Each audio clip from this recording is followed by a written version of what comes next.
దర్శనకు రాసిన మొదటి పత్రిక 4వ అధ్యాయము 16-17 వచనాలు.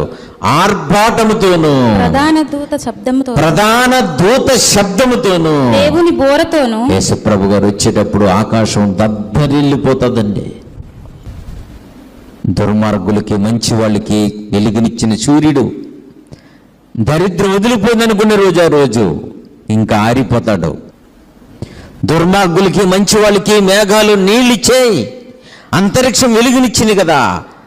ఇక ప్రపంచానికి సేవ చేయలేని స్థితిలో ఉన్నటువంటి సృష్టి అంతర్ధానమైపోయేటువంటి రోజు ఆ రోజు అది.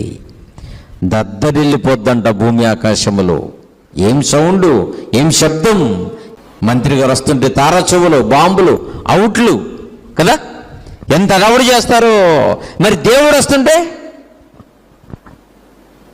దద్దరిల్లిపోద్ది, సృష్టి పేలిపోతుంది.